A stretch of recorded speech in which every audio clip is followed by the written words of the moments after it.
virer Guardiola, même sur une mauvaise période, c'est difficile parce que c'est quand même un mec qui a, qui a tellement donné à City. En plus, il a prolongé en début d'année jusqu'en 2027. Alors, est-ce que ça a été une erreur de sa part et des dirigeants de ne pas sentir un petit peu l'essoufflement? Parce que là, on sent vraiment qu'il y a un essoufflement. Et comme tu l'as dit, Kevin, très bien, c'est que l'effectif, il est moins bon. Les joueurs qui ont porté City et que aussi Pep Guardiola a fait progresser, ils sont moins bons, ils sont pas dedans. La plupart sont vieillissants. Haaland, c'est pas la vieillesse, mais c'est vrai qu'il est dans une phase un petit peu compliquée.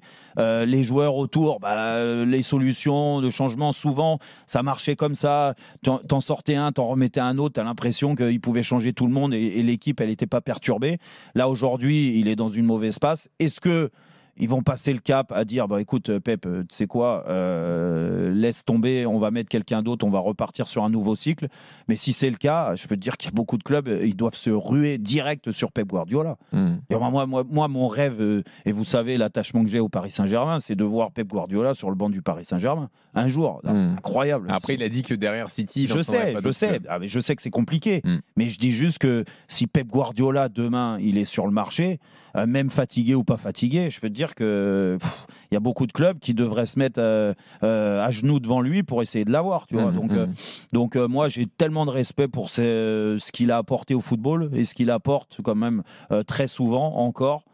Écoute, que j'ai du mal à me dire qu'il va se faire virer parce que il est sur les 11 derniers matchs, une série qui est terrible, qui n'est jamais arrivée dans sa carrière. Pascal. Mais depuis, c'est 2016 qu'il est à City. Oui, 8 ans, oui. Voilà.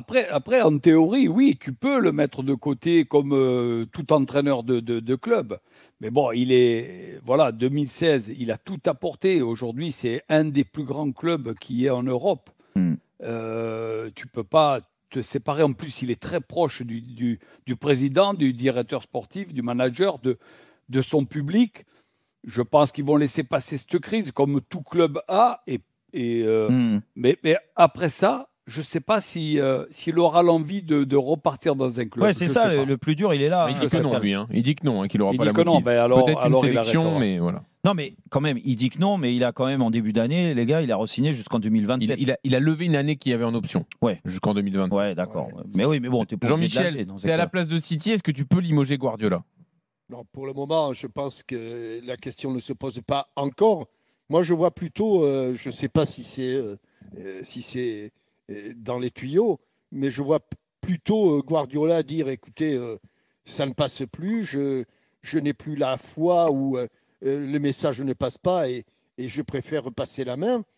Je pense que c'est une option que je n'écarterai pas. Plus envisageable, ok. Ouais.